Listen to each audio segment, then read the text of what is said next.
Donc, bonjour tout le monde. Je ne sais pas si tout le monde a eu la chance de se connecter tout de suite, mais je vais commencer les présentations quand même. Donc, moi, je m'appelle Noémie Poliquin-Côté. Je suis la directrice adjointe de Défi Langagier Estrie. C'est vraiment un plaisir pour nous de vous recevoir aujourd'hui pour la présentation du Dr. Dave Ellenberg. Aujourd'hui, c'est une journée spéciale. C'est la Journée internationale de la sensibilisation pour le TDL. Donc, c'est vraiment un bel événement pour une belle occasion de souligner l'événement, en fait. L'objectif de la conférence, c'est vraiment d'élargir la compréhension du TDL en explorant les dimensions cognitives, sociales, émotionnelles qui façonnent en fait le quotidien des personnes qui vivent avec un TDL. Les différentes conférences que vous allez voir sur le groupe Facebook, en fait, auquel vous êtes inscrits, c'est vraiment plusieurs organismes régionaux qui se sont mis ensemble pour vous trouver des spécialistes pour parler de la cause. Puis, on vous offre ça vraiment de façon gratuite tout au long de l'année. Donc, restez informés. Là, il y a plusieurs belles conférences qui s'en viennent. Dès la semaine prochaine, on a des orthophonistes qui vont des orthopédagogues, qui vont vous parler de la période d'aide aux devoirs. Donc, comment soutenir vos enfants à cet égard-là.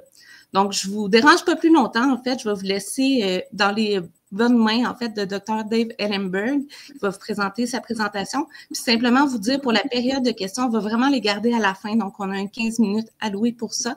S'il y a quoi que ce soit, vous pouvez quand même écrire dans les commentaires. Là, Lynn et moi pourrons prendre les notes si on a besoin de clarification ou on pourra vous faire des références également. Merci.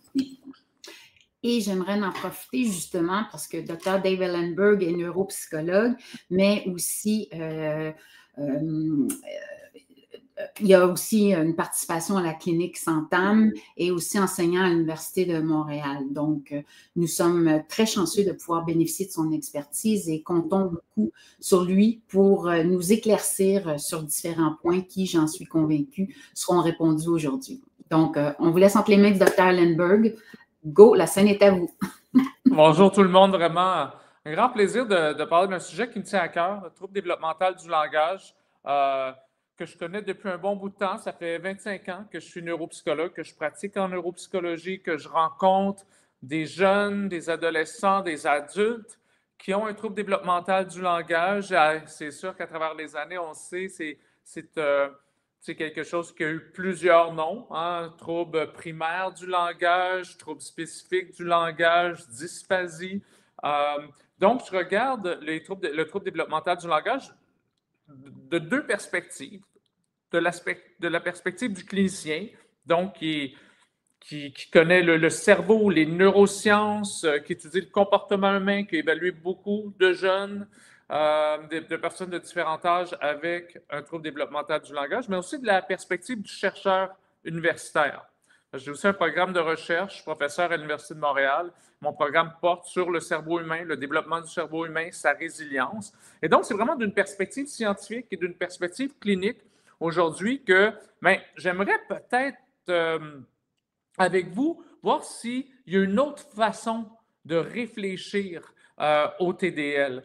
Peut-être de vous amener vers une réflexion ouverte sur que le TDL, c'est peut-être pas juste un trouble du langage, qu'il y a peut-être d'autres choses aussi associées au TDL. On sait que la vision traditionnelle, hein, anciennement appelée dysphasie ou atteinte spécifique du langage, sans cause apparente, c'était des difficultés qu'on se disait qui n'étaient pas attribuables, bon, bien sûr, à une déficience auditive, intellectuelle ou un trouble émotionnel, considéré comme un trouble neurologique, mais qui affecte précisément ou spécifiquement les troubles du langage ou les régions du cerveau impliquées dans le langage. Donc ça, c'est plutôt la vision traditionnelle du TDL. Donc dans cette vision traditionnelle, on met l'accent sur les aspects linguistiques et neurologiques du trouble.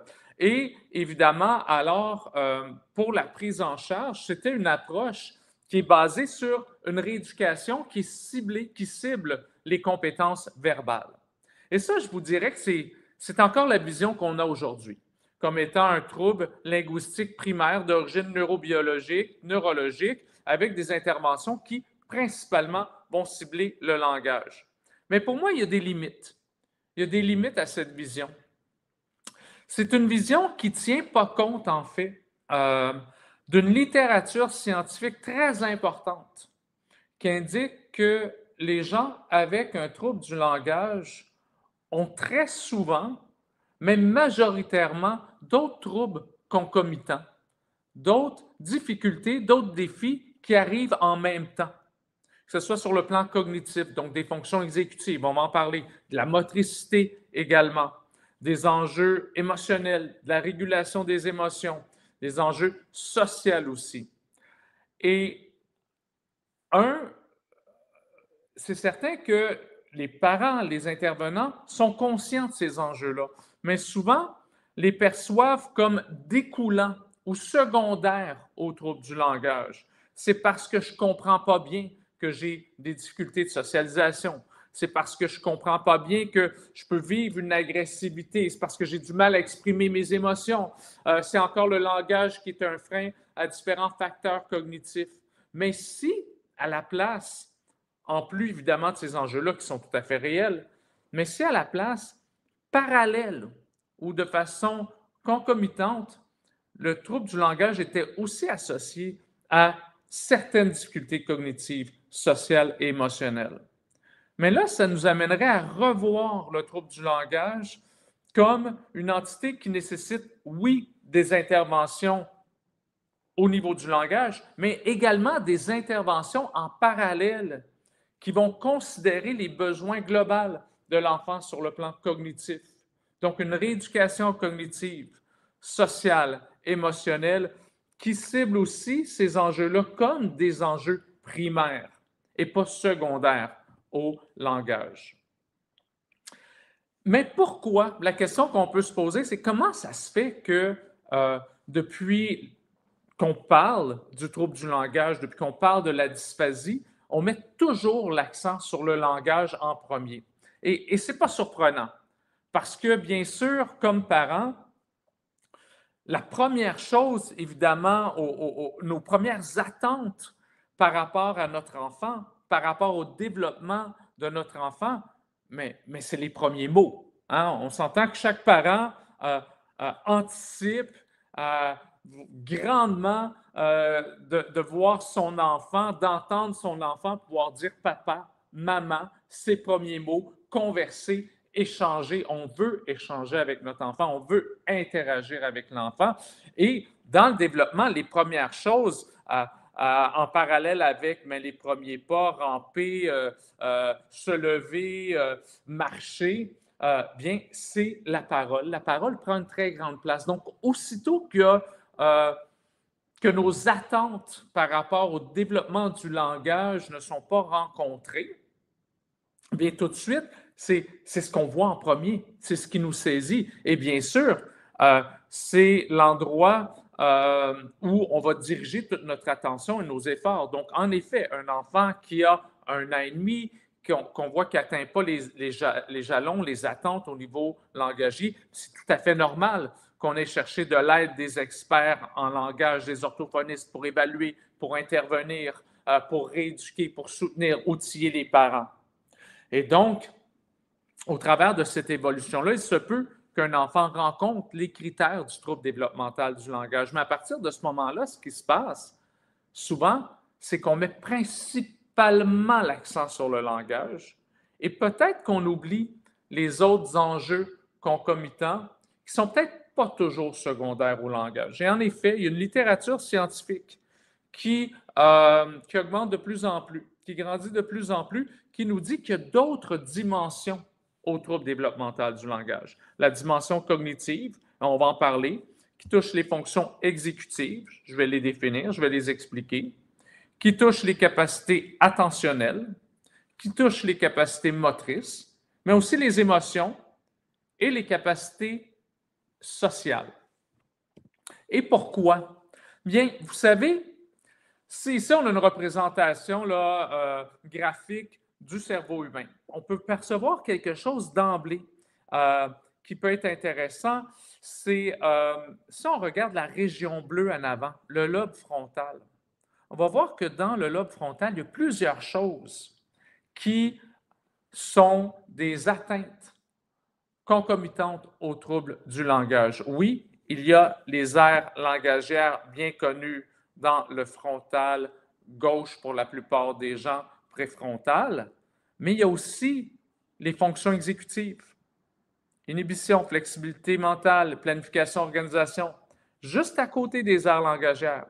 Il y a aussi la cognition sociale. Ça veut dire de comprendre les enjeux sociaux, comprendre la socialisation, la communication sociale.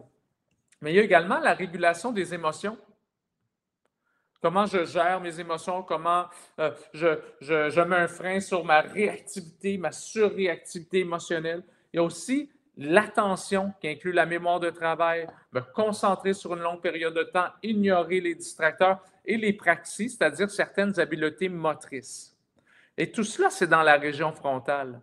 Et ce qu'on remarque, là, en fait, c'est que chez bon nombre d'enfants, de jeunes adultes avec un trouble développemental du langage, mais il n'y a pas seulement une atteinte langagière, il y a une atteinte aux fonctions principales que l'on retrouve dans le lobe frontal. Parce que vous savez, lorsqu'il y a une lésion au cerveau, le cerveau, oui, se divise dans différentes régions qu'on peut plus ou moins considérer comme différentes structures, mais les régions ou les frontières entre les régions ne sont pas aussi tracées que comme dans le reste du corps humain où on a les reins qui sont bien séparés, un système complètement séparé, par exemple du foie, un système qui est complètement séparé du cœur. Donc, un enfant peut naître avec une atteinte au cœur, mais ses reins, ses intestins, le foie vont fonctionner tout à fait normalement.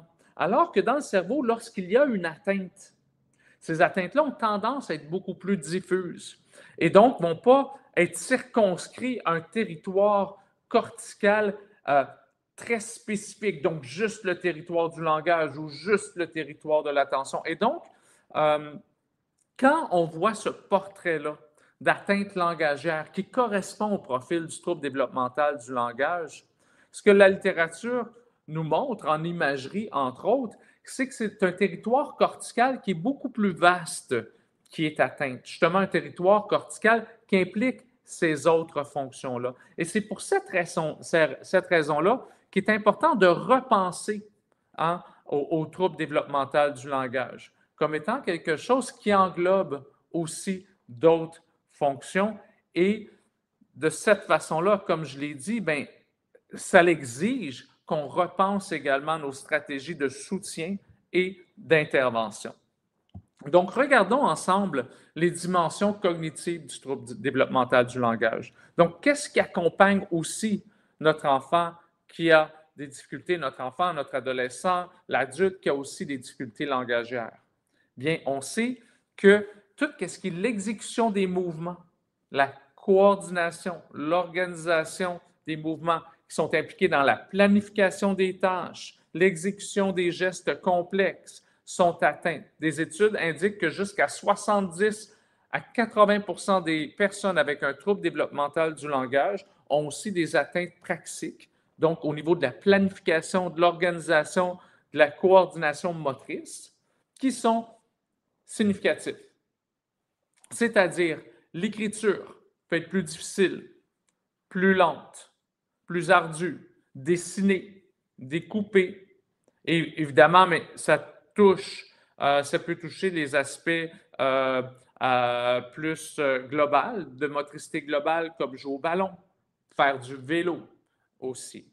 Donc, ça englobe la coordination des différentes parties du corps, mais aussi comprendre les relations spatiales par rapport à notre corps, le contrôle moteur fin, le contrôle moteur global, et aussi l'intégration des informations visuospatiales, comme par exemple quand je reçois des consignes pour pratiquer un sport sur un terrain. Les parents nous l'expliquent. Quand on voit des enfants avec un trouble développemental du langage à la clinique, c'est quelque chose, moi, qui m'a marqué dès le début de ma pratique, que les parents décrivent souvent aussi ces difficultés à comprendre les consignes aussi dans le sport, puis ils se disent, oui, mais c'est peut-être parce qu'il comprend moins bien le langage, c'est peut-être le volet réceptif du trouble développemental du langage qui est responsable de cela.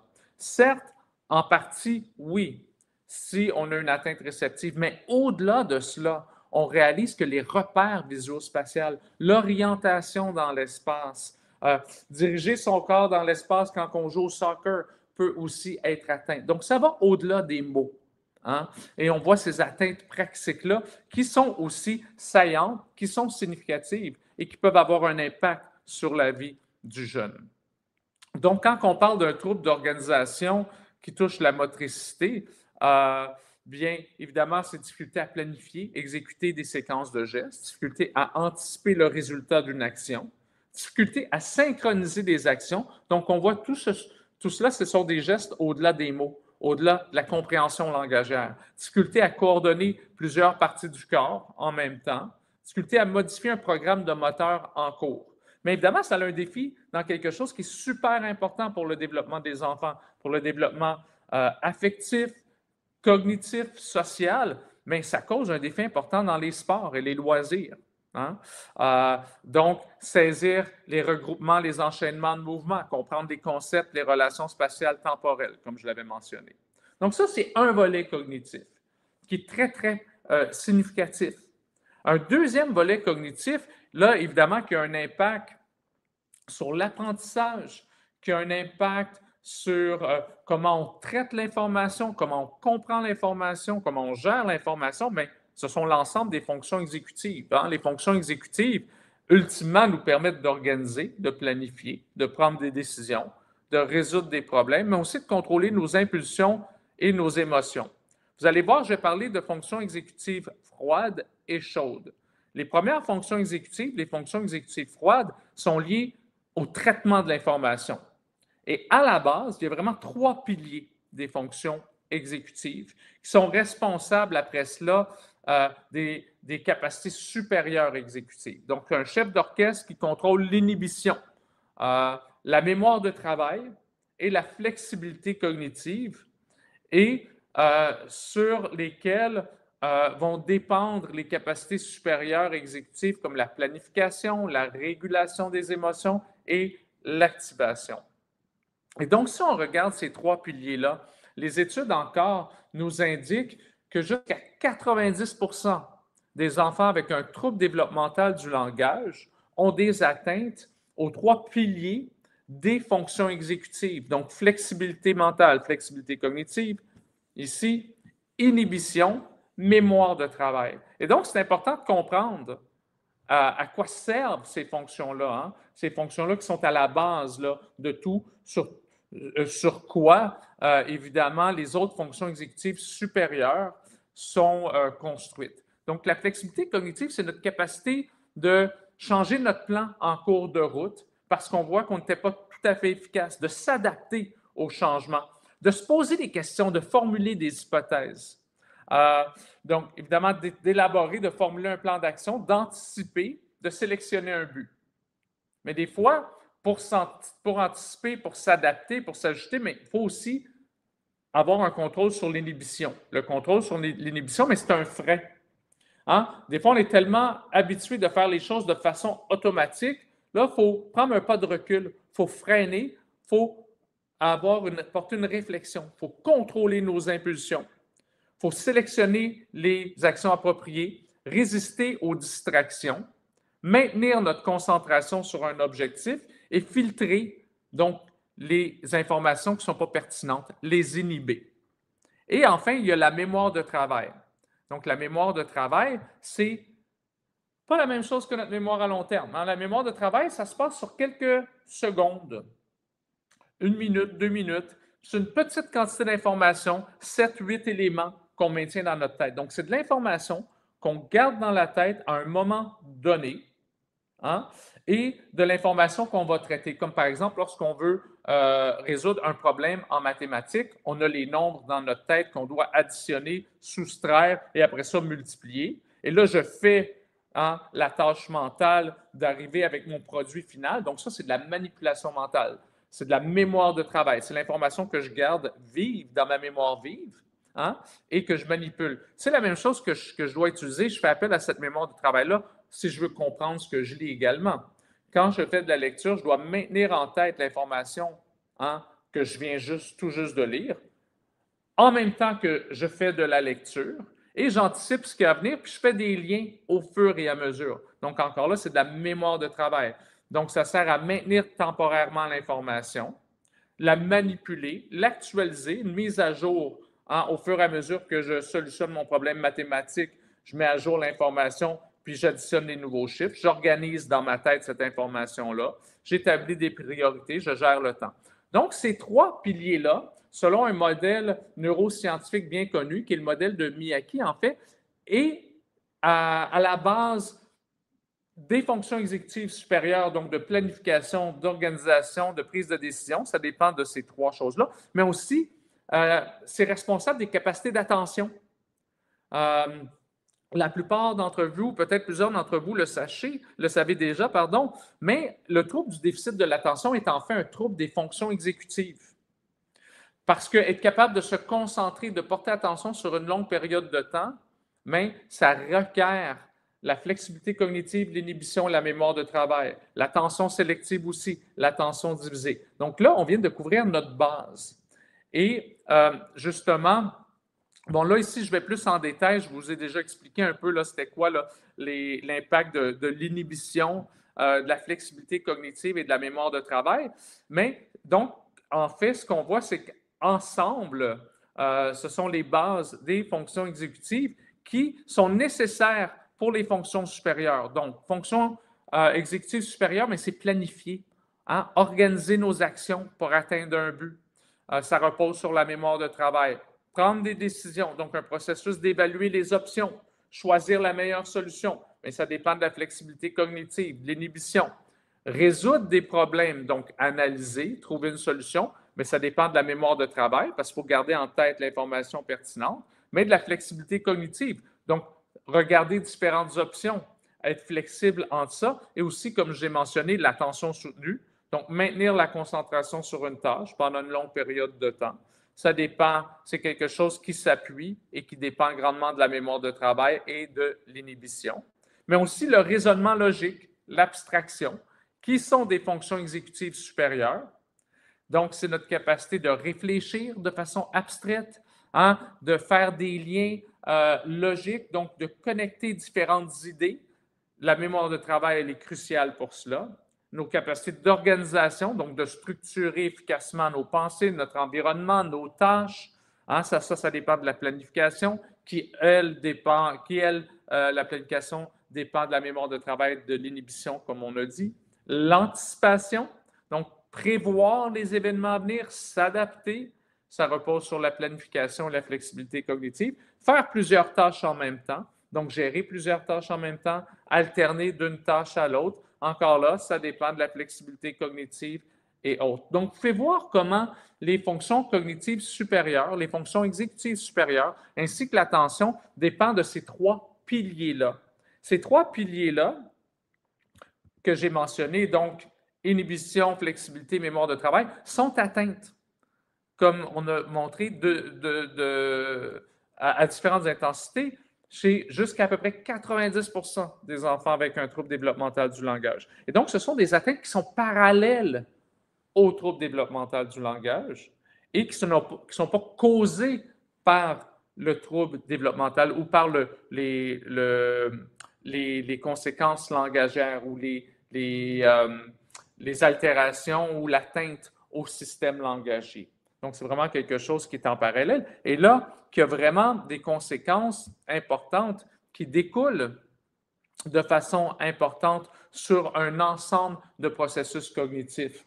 Et donc, on peut voir, quand on regarde là, ces 8 processus supérieurs de la planification à la prise de décision jusqu'à l'anticipation et faire plusieurs tâches en parallèle, que cela peut avoir des impacts très significatifs sur l'apprentissage, hein, sur la capacité qu'on va raisonner avec l'information, qu'on va structurer l'information dans notre tête, qu'on va aussi anticiper ce qui est à venir, planifier, prendre des décisions.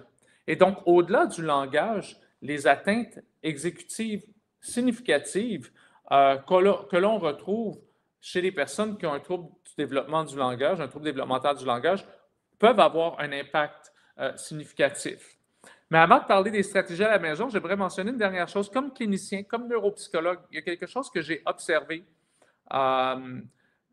depuis le début de ma pratique, que lorsque je compare les atteintes, lorsque j'évalue un enfant qui va avoir un diagnostic, un profil de TDAH, de trouble du déficit de l'attention, chez qui le langage suit son cours standard ou neurotypique du développement. Donc, il n'y a pas d'atteinte langagière.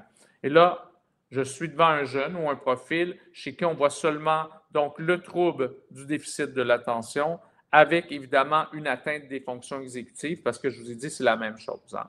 Le problème d'attention, le TDAH, est un problème exécutif. Donc, j'ai cette dernière constellation-là que je vous ai présentée. C'est ce qu'on voit chez le TDAH.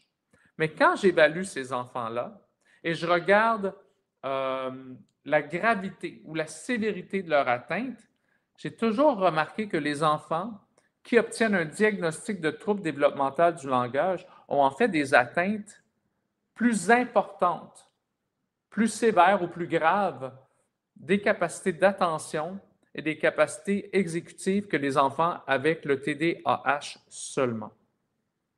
Et ça, c'est important.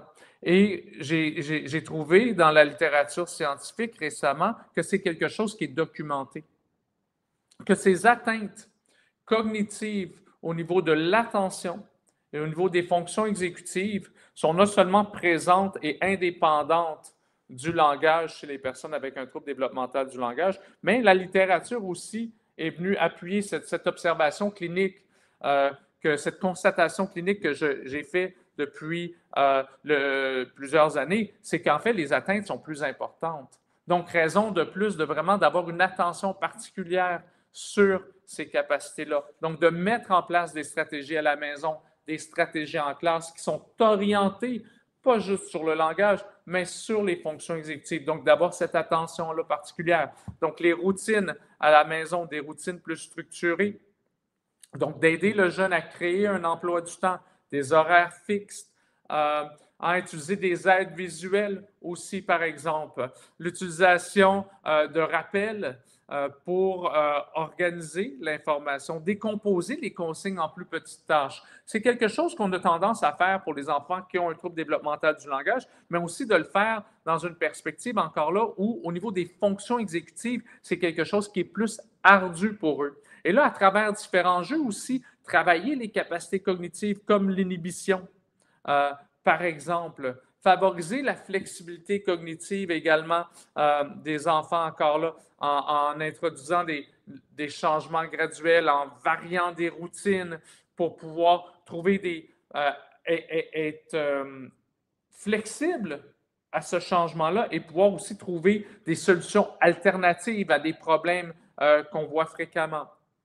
Adaptation en classe, même chose, adapter la charge cognitive, donner les instructions en plusieurs étapes. Encore là, c'est quelque chose qu'on fait déjà généralement avec des enfants qui ont un trouble développemental du langage, mais voir ça aussi d'une perspective des fonctions exécutives, où on a besoin de morceler les étapes, arriver avec des aides visuelles également, enseigner des stratégies d'organisation. C'est une approche qu'on va faire plutôt avec des enfants qui ont justement un TDAH avec accompagné des difficultés exécutives. Là, on va y aller de façon beaucoup plus explicite, enseigner comment planifier, comment organiser, comment structurer, en plus des outils palliatifs, donc de soutien pour aider les jeunes. Renforcer les compétences donc d'inhibition, hein? Pratiquer l'enfant à travers, donc pratiquer cette capacité-là à travers différentes activités où on va inhiber une réponse automatique par le jeu. Il y a plusieurs jeux que les enseignants peuvent utiliser en classe, qu'ils utilisent déjà. Donc, créer des environnements calmes, minimiser les distractions, apprendre en plus petits groupes lorsque c'est faisable. Et donc, vraiment, ça va être important de mettre l'accent sur un enseignement qui est plus explicite des fonctions exécutives. Et souvent, c'est là que, quand on va penser à des intervenants, à des interventions, oui, bien sûr, et j'en parle pas, mais de premier plan, c'est les orthophonistes qui viennent soutenir les enfants dans l'actualisation des compétences langagières. Mais là, les orthopédagogues, souvent parce que les enfants ont des ressources dans un domaine, vont peut-être avoir moins de ressources dans un autre domaine. Donc, ça devient essentiel aussi d'impliquer les orthopédagogues, les ergothérapeutes, si on en a dans le milieu scolaire, pour aider les jeunes justement dans l'organisation, la gestion directement en lien avec l'apprentissage scolaire. Les orthopédagogues vont jouer un rôle essentiel pour structurer donc l'apprentissage, aider le jeune à apprendre à son rythme, outiller les parents aussi quand ça vient le temps de s'impliquer dans l'aide aux devoirs. Et là, donc, on va rapidement, j'ai juste un 45 minutes pour la présentation, donc c'est condensé aujourd'hui, bien, on va rapidement aller vers la deuxième dimension du trouble développemental du langage qu'on voit dans le trouble développemental du langage, qui est la dimension émotionnelle.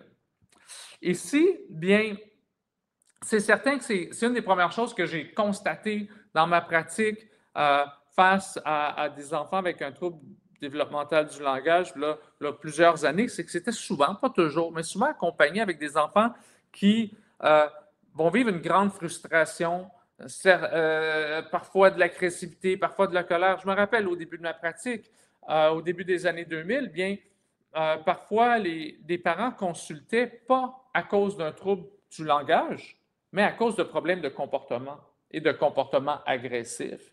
Et là, à travers l'évaluation, bien, on a pu identifier, diagnostiquer ce qu'on appelait à l'époque dysphasie ou trouble du langage primaire ou peu importe l'appellation qu'on avait. Donc, on identifiait le trouble développemental du langage et qu'on voyait qu'il était à l'origine de ces comportements-là. Le jeune qui a du mal à se faire comprendre, qui a du mal à comprendre, qui a du mal à interagir socialement avec les autres à cause de cette barrière langagère-là. Le jeune qui peut être victime du regard des autres, qui n'est pas toujours bienveillant. On sait que les enfants peuvent être très durs entre eux. Il y a une vingtaine d'années, 25 ans, ce n'était pas tous les enseignants ou les parents qui étaient outillés pour bien comprendre les défis que vivait le jeune. Donc, le jeune était parfois étiqueté justement comme un jeune qui avait des problèmes de comportement, qui avait une mauvaise attitude et tout cela. Et donc, là, dans cette perspective-là, à l'époque, on comprenait, on se disait, bien, hey, il y a un trouble du langage qui affecte cette communication-là, qui affecte l'échange, qui fait qu'il n'est pas bien compris, qu'il n'arrive pas à bien s'exprimer. Donc, les problèmes comportementaux qu'on voit, l'agressivité, bien, sont secondaires au langage. Et ça avait plein de sens. Et c'était certainement en partie vrai. Mais ce qu'on réalise aujourd'hui, ce que la science nous indique aujourd'hui, c'est qu'en plus de cela, en parallèle avec cela, ce n'est pas juste que les défis langagiers ont un impact sur la socialisation, mais c'est que des atteintes cognitives qui, à la base, sont impliquées dans la régulation des émotions, ce qu'on appelle, vous voyez dans la colonne de droite, les fonctions exécutives chaudes, qui sont impliquées dans la gestion des émotions, la régulation des émotions. C'est un ensemble de processus cognitifs liés à cette dimension émotionnelle-là qui sont affectés, qu'on voit encore une fois chez bon nombre d'enfants avec un TDAH seulement. Comme on l'a dit plus tôt, je sais que je me répète, je radote, le TDAH à la base est une atteinte des fonctions exécutives, mais on le voit, il y a une atteinte des fonctions exécutives chaudes, froides, c'est-à-dire cognitives, mais chaudes aussi. Mais encore là, c'est quelque chose qu'on voit représenter également, qui est présent chez les enfants avec un TDL, mais de façon même encore plus importante. Donc, ces processus-là d'intégrer, donc qui intègrent les émotions, la prise de décision aux émotions, régulation des émotions, gestion du stress, capacité aussi à réguler l'impulsivité émotionnelle, la réactivité émotionnelle. Donc, c'est un ensemble de processus cognitifs et émotionnels qui permettent à un individu de réguler ses comportements dans différentes situations sociales, émotionnelles significatives. Donc, c'est étroitement lié à la motivation, l'émotion et bien sûr aux interactions sociales. Et c'est accompagné souvent d'enjeux ou d'atteintes au niveau de pas juste de la régulation des émotions, mais la réactivité émotionnelle. Un exemple que j'aime bien pour faire la distinction entre la réactivité émotionnelle et la régulation des émotions, parfois quelqu'un peut être face à une situation qui peut lui poser un stress émotionnel, par exemple, des enfants qui se font dire, une classe qui se fait dire, bon, lundi, en revenant du congé de la fin de semaine, vous allez faire une présentation orale sur tel sujet. Ça se pourrait qu'un jeune qui a un TDL réagisse rapidement, de façon explosive, en sortant de la classe, il se lève brusquement en disant « ça n'a pas d'allure, je ne suis pas capable, j'y arriverai jamais ». Et puis, il peut être dans tous ces états. Donc, cette réaction émotionnelle, parfois même agressive, explosive. Donc, ça, c'est la réaction instantanée. Mais par contre, il peut peut-être arriver à se réguler rapidement. Après quelques instants, il peut prendre conscience de ce comportement, se calmer, mettre en place des stratégies pour respirer, de la visualisation, les stratégies qu'on lui a enseignées. Donc là, on voit quelqu'un qui a une forte réactivité émotionnelle, mais une bonne régulation de l'émotion. À l'inverse, on peut avoir quelqu'un qui réagit peu émotionnellement, mais quand il réagit, il a du mal à se réguler, à se ramener, à se calmer.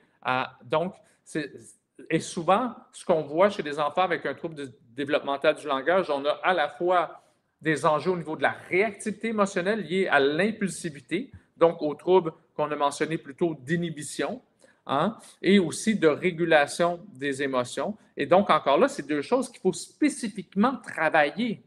Ce n'est pas juste secondaire au langage, mais ce sont des mécanismes, des atteintes neurobiologiques qui sont présentes, donc un territoire cortical qui est lié à la régulation des émotions et dont les études en neuroimagerie indiquent qu'elles sont atteintes aussi chez les enfants qui ont un trouble développemental du langage. Encore là, donc, ici, bien, c'est dans notre équipe multidisciplinaire qui peut nous outiller, qui peut nous aider comme parents, comme enseignants, des psychoéducateurs, par exemple, qui ont vraiment cette belle expertise-là pour aider les jeunes à adapter leur comportement, à mieux réguler, gérer leurs émotions, qui sont souvent très terrain, très pratico-pratiques, qui deviennent des alliés importants aussi. Donc, ça revient aux éléments là, que j'ai mentionnés. Donc, qu'est-ce qui est impliqué dans la régulation des émotions? Bien, c'est l'inhibition émotionnelle, prise de décision émotionnelle, réagir de façon appropriée, gérer le stress et les conflits, l'empathie et la construction, la compréhension des relations sociales. Tout cela, c'est dans ce siège-là préfrontal, la région du cerveau, donc il y a des structures dédiées à cela qui nous permettent de naviguer justement des interactions sociales complexes. Donc, ce n'est pas juste que je ne comprends pas verbalement, au niveau langagier, ce que quelqu'un me dit ou que je n'arrive pas à l'exprimer, mais c'est juste aussi la subtilité des interactions sociales. Et c'est là que parfois, et on a écrit un blog pour le regroupement TDL pour comprendre la distinction entre le trouble du spectre de l'autisme, qui est tout à fait différent du trouble développemental du langage, mais il y a quand même des chevauchements. C'est là aussi qu'il peut y avoir un chevauchement entre les deux, qui peut rendre parfois les deux plus difficiles à dissocier. Parce que oui, il peut y avoir des enjeux au niveau de la compréhension sociale et de ce qu'on appelle la cognition sociale chez les enfants qui ont un trouble développemental du langage. Il peut y avoir parfois, pas toujours, chez certains, des enjeux aussi au niveau de l'empathie, comprendre, partager les émotions des autres, parce que ces sphères cognitives peuvent être atteintes. Donc, encore là, c'est important de mettre en place des stratégies à la maison, en classe, qui sont orientées sur les fonctions exécutives chaudes, régulation des émotions, donc l'environnement calme. Tu sais, vraiment, si je peux résumer tout cela, ces points-là, le terme que j'utiliserais pour le résumer, c'est ce qu'on appelle la co-régulation. La co-régulation, c'est le parent qui va aider le jeune à se calmer, qui va aider le jeune à se centrer. Le parent calme, il faut un parent calme pour avoir des enfants calmes. Donc, il va mettre en place des stratégies de réflexion. Oui, comment qu'on analyse la situation? De quel point de vue que je devrais voir cela? Donc, dédramatiser, déconstruire certaines idées reçues qu'on a pu se mettre en place, qu'on a pu monter, donc dédramatiser cela, respirer ensemble, être rassuré, être réconfortant comme parent. Donc, ça, c'est de la co-régulation. Et des enseignants aussi.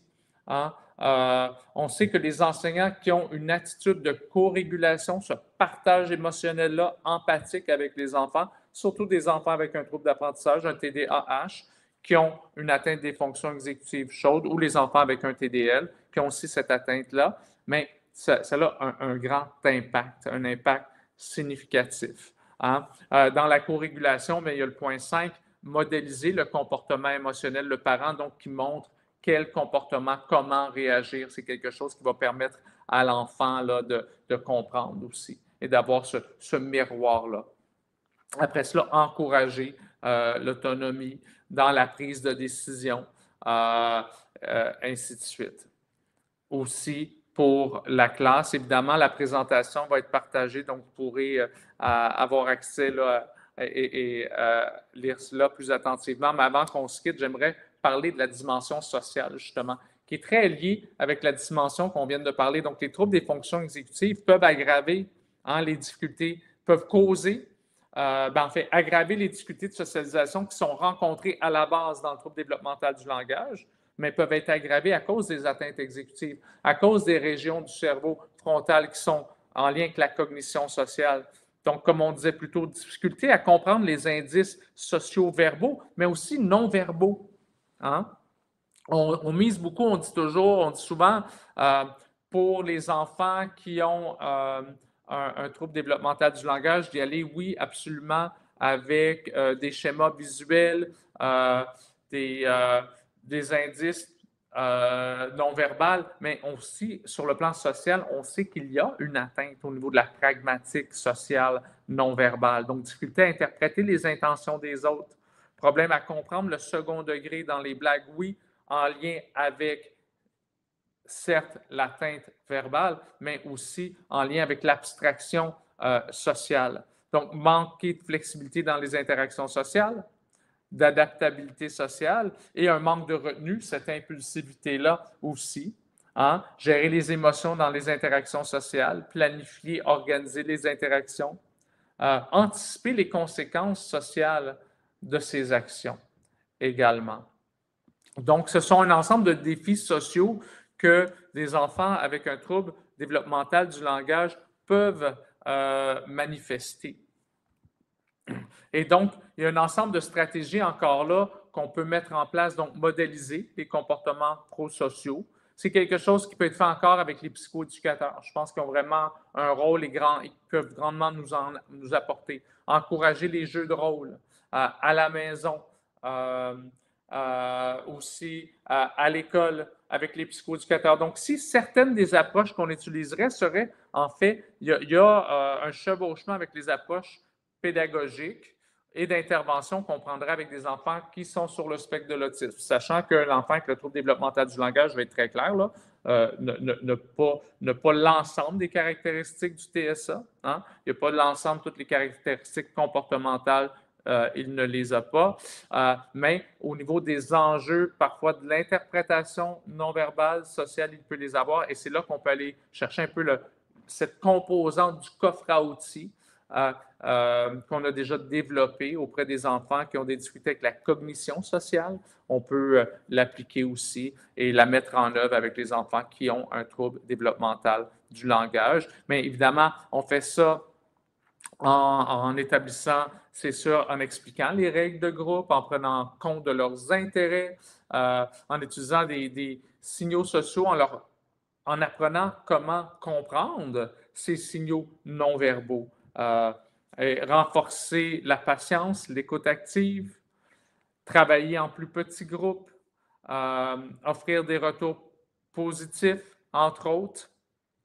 Donc, j'aimerais vous ramener alors à cette idée que je vois émerger, selon moi, là, depuis un bon bout, depuis les 15 dernières années dans ma pratique, que je me dis non, le trouble du langage, je crois qu'il n'est pas seulement un trouble isolé du langage. Et de plus en plus, il y a des chercheurs qui commencent à voir le trouble du langage selon une autre vision et même des modèles neurobiologiques, neuroscientifiques qui commencent à émerger pour expliquer comment ça se fait qu'on voit des atteintes neurobiologiques à différentes sphères qui sont frontales, que c'est peut-être des mécanismes similaires qui viennent affecter en parallèle ces différentes fonctions-là. Donc, Et la chose qui est importante là-dedans à souligner, c'est le petit rappel de l'image que j'ai ici, c'est en brossant ce portrait-là qui est plus complexe, qui va au-delà du langage, et bien sûr, on n'a pas parlé là, de toutes les dimensions du langage aujourd'hui qui sont très importantes, mais ce qu'on voit aussi, puis ce qu'il faut se rappeler, c'est qu'il n'y a pas deux jeunes, il n'y a pas deux individus avec un trouble développemental du langage que le même portrait. Donc oui, il y a une très grande variabilité. Et plus qu'on ajoute de dimensions, hein, à la dimension langagère, on a ajouté la dimension cognitive, qui a plusieurs facteurs. Les facteurs au niveau de la motricité, des fonctions exécutives, de l'attention, la dimension sociale, la dimension émotionnelle, mais plus qu'on rajoute de dimensions, plus qu'on augmente les probabilités que les profils soient très variables et très différents d'un individu à l'autre.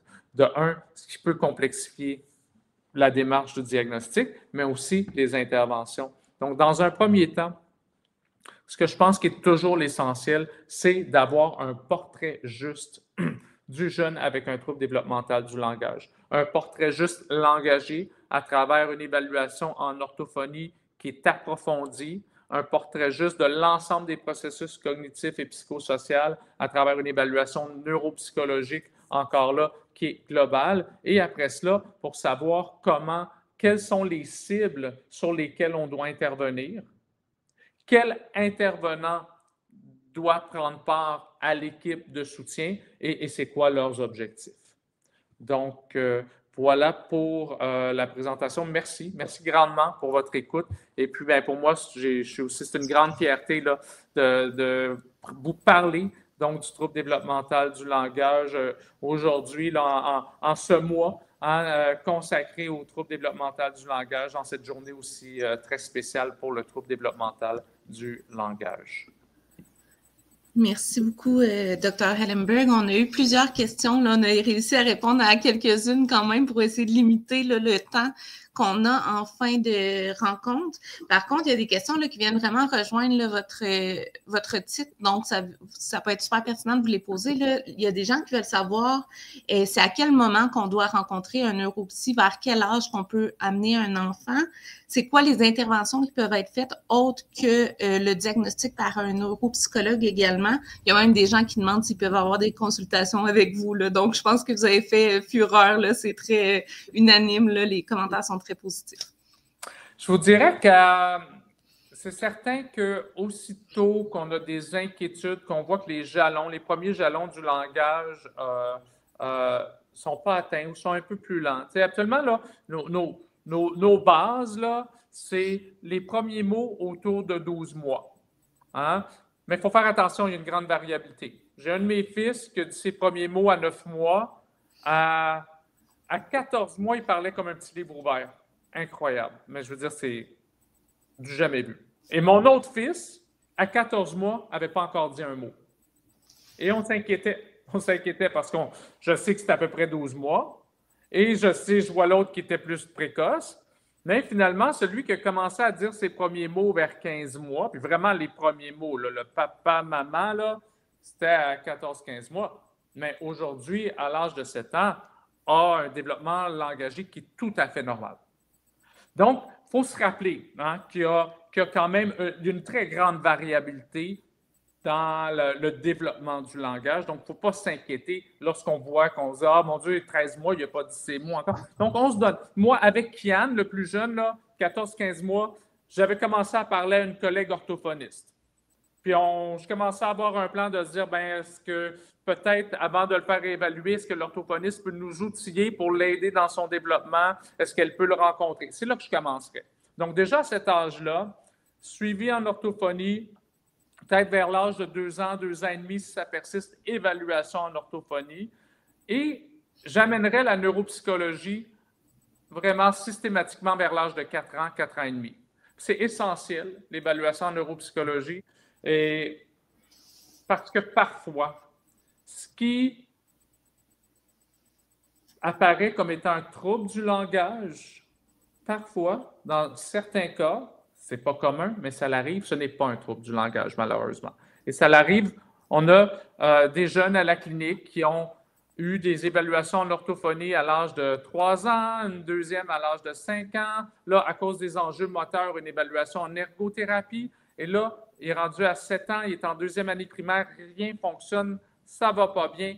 Première évaluation en neuropsychologie à l'âge de 7 ans pour comprendre le profil. Et finalement, on réalise que ce jeune-là n'avait ni trouble développemental du langage, ni atteinte au niveau de la motricité, mais il y avait un retard intellectuel, ce qu'on appelle aujourd'hui un trouble développemental intellectuel. Donc, c'est certain qu'on ne veut pas passer, c'est rare qu'un diagnostic peut comme ça apparaître un contre l'autre, mais c'est toujours une possibilité. Donc, l'évaluation en neuropsychologie peut identifier cela. L'évaluation en neuropsychologie à l'âge de 4 ans et demi, 5 ans peut identifier aussi les facteurs cognitifs. Bien qu'on peut, en effet, on revient au premier cas de figure, que c'est réellement un trouble développemental du langage qu'on a, mais à l'âge de 4 ans et demi, avant de débuter l'école, on peut comprendre c'est quoi les atteintes au niveau des fonctions exécutives, des fonctions cognitives, de l'attention, de la motricité, pour pouvoir déjà que l'école puisse mieux suivre, accompagner le jeune, identifier ses forces aussi. Ça, on n'en parle jamais assez, mais j'ai écrit des blogs là-dessus. Tout le volet, puis les leviers d'intervention passent par les forces des jeunes. Et l'évaluation cognitive globale en neuropsychologie, c'est ce que ça fait aussi. On peut voir qu'est-ce qui facilite l'apprentissage aux jeunes. Donc, je dirais que ça serait à peu près l'ordre dans lequel je ferais les choses. Super. On a une question aussi concernant le trouble de communication sociale versus le TDL. Ça serait quoi la différence? Oui, c'est le trouble de communication sociale ou ce qu'on appelle le trouble pragmatique, un trouble de communication pragmatique, qui est une condition que ses propres critères diagnostiques dans le DSM, qui fait partie des troubles du langage, mais ici, ce n'est pas les capacités expressives primaires de base qui sont atteintes ou les capacités réceptives de base, mais c'est vraiment je vous dirais que c'est comme, juste pour dresser un portrait, là, on s'imagine quelqu'un qui est sur le trouble du spectre de l'autisme. Sur le trouble du spectre de l'autisme, il y a un volet qui est communication sociale avec 3 dimensions. Donc, la réciprocité sociale, l'échange, la compréhension du message non verbal et aussi maintenir, développer des relations sociales. Et il y a le volet comportemental. Donc, les intérêts restreints, il y a la résistance au changement, les sensibilités sensorielles, entre autres, et j'en passe. Donc, le trouble de communication pragmatique ou sociale a le premier volet du TSA, le volet A, mais n'a pas tous les enjeux comportementaux. Donc, c'est quelqu'un qui ne satisfait pas aux critères du trouble du spectre de l'autisme, mais en demeure pas moins que du mal à comprendre tout le sens abstrait lié aux échanges sociaux, aux échanges relationnels. Donc, la pragmatique ou le sens lié aux échanges sociaux. Super. On a aussi plusieurs personnes là, qui ont réagi à une question qui a été posée. Ils veulent savoir ce que vous pensez du neurofeedback pour aider les fonctions exécutives. Écoutez, le neurofeedback, c'est quelque chose qui date pas d'hier. Hein? C'est apparu dans les années 70. Moi, quand je vais et je reçois même des publicités, on propose le neurofeedback pour traiter la dépression, la schizophrénie, les troubles liés à la consommation d'alcool, le TDAH, le trouble du spectre de l'autisme, le TDL et j'en passe. En fait, le neurofeedback, pour expliquer c'est quoi, je suis assis devant un ordinateur, je fais comme un genre de jeu vidéo, j'ai des petits électrodes sur la tête et le niveau de difficulté du jeu vidéo s'adapte à l'activité ou la réponse électrique de mon cerveau. Donc, c'est un neurofeedback. Et là, il y a quand même, et c'est ce qu'on voit beaucoup sur les sites web d'endroits qui proposent cela, hein, à très fort prix, il faut le souligner, que c'est soutenu par la littérature scientifique. Mais quand on gratte un peu, ce qu'on voit, les quelques études qui soutiennent le neurofeedback sont des études qui n'ont pas fait quelque chose de très important, qui doit toujours être fait quand on propose un traitement médical ou un traitement, c'est une évaluation à double insu. C'est-à-dire les gens qui ont les études qui suggèrent que le neurofeedback est bon, c'est des gens qui apportent leurs enfants, font du neurofeedback, disent avant c'est quoi leur perception de leur comportement, c'est quoi la perception après, puis ils disent « Hey, ça s'est amélioré ». Mais il y a quelque chose qu'on connaît qui est l'effet placebo. Parce que je m'implique, parce que j'investis de l'argent, parce que j'y vais chaque semaine, j'ai l'impression que ça va mieux. Puis là, quand on fait un suivi avec ces gens-là, 6 mois plus tard, finalement, avec le recul, ils vont dire « Bien, c'est pas vraiment, il n'y a pas eu vraiment de changement que ça ». Et quand on introduit des études qui font un contrôle placebo, et il y en a de publiés, où on a un groupe qui reçoit le vrai neurofeedback et un autre groupe qui pense qu'il reçoit du neurofeedback. Donc, il y a un filet d'électrode sur sa tête, il joue aux jeux vidéo, mais par contre, le filet d'électrode, il n'est pas branché à l'ordinateur, mais la personne ne le sait pas. On voit que dans les deux cas, les améliorations sont similaires.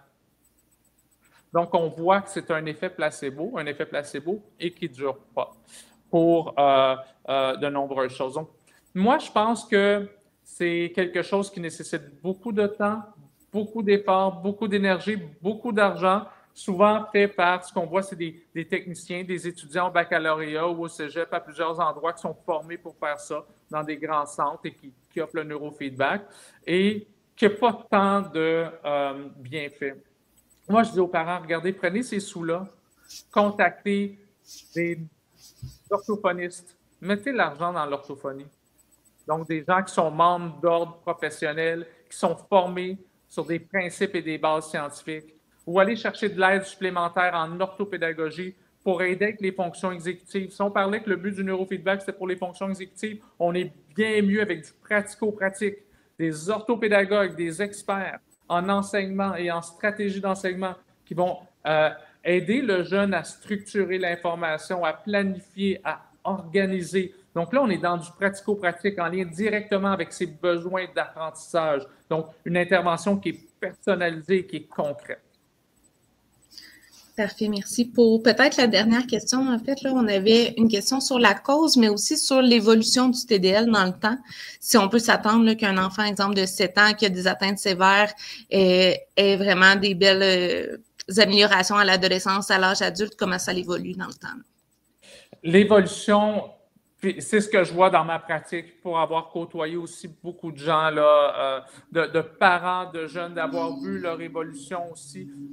Certes, la sévérité du TDL va en partie prédire donc l'évolution, mais il en demeure pas moins qu'il y a une grande variabilité. J'ai vu des jeunes avec des atteintes importantes à l'âge de 6-7 ans, mais avec les interventions des parents impliqués, des milieux qui soutiennent, qui font de la co-régulation, qui sont allés chercher différents experts, des jeunes vraiment qui ont su tirer leur épingle du jeu là, et qui ont vraiment eu une très belle évolution, une très belle évolution. Donc, ce que je dis aux parents, quand on voit le portrait d'un jeune à l'âge de 6, 7, 8 ans, faut se rappeler que le cerveau est incroyablement plastique. C'est ce qu'on appelle la plasticité cérébrale. Donc, sa capacité d'apprendre, de s'ajuster, d'établir des contacts, la synaptogénèse. Donc,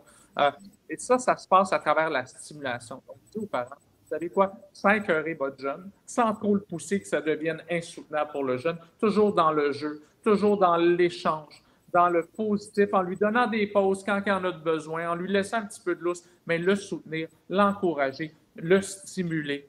Hein? Trouver des environnements. Des fois, c'est peut-être une autre école où on met un peu moins de pression, on met plus l'accent sur l'apprentissage par le jeu. Certaines écoles alternatives, par exemple, certaines écoles spécialisées, par exemple. Je crois que c'est pour ça que le diagnostic précoce est important. C'est pour ça que c'est important d'aller voir les orthophonistes déjà quand on a des inquiétudes à partir de l'âge d'1 an et demi, 2 ans. Puis alors, à partir de l'âge de 4 ans et demi, 5 ans, un peu avant 5 ans, d'aller chercher l'évaluation complète en neuropsychologie parce que je crois que l'intervention précoce multidisciplinaire a un impact incroyable, combiné avec des parents qui sont qui savent, qui comprennent, qui sont impliqués et une école aussi impliquée. Les réponses sont longues, hein, désolé, mais il y en a d'autres. C'est parfait, c'est très complet, puis les gens disent que vous vulgarisez très bien l'information aussi, que c'est très clair, donc je pense que les gens apprécient beaucoup. Il y a quelqu'un qui a juste rajouté une précision à une question là, de où retrouver la rééducation des fonctions exécutives, si on a le temps, peut-être qu'on pourrait prendre cette dernière question-là. Écoutez, pour moi, je crois que c'est vraiment de frapper à la porte. Pour le moment, là, frapper à la porte des orthopédagogues. Ce pas tous les orthopédagogues qui se sont intéressés, qui se sont investis dans l'apprentissage de ces compétences-là, mais il y a beaucoup d'orthopédagogues qui vont maîtriser et appliquer des stratégies qu'on appelle de métacognition. Certains orthophonistes aussi, soit dit en passant, vont avoir et peuvent tout à fait ajouter cette corde à leur arc et combiner l'intervention verbale, langagier, avec aussi des stratégies métacognitives, de prendre conscience de l'attention, de prendre conscience des stratégies d'organisation, de planification et tout cela. Mais ce qu'il faut faire dans ce cas-là, c'est vraiment de parler aux professionnels, de dire, moi, je cherche quelqu'un qui peut aider mon jeune à développer ses capacités attentionnelles, exécutives, de le soutenir là-dedans. Est-ce que vous avez une expertise? Si oui, mais expliquez-moi comment. Hein? C'est quoi votre approche? Qu'est-ce que vous allez faire?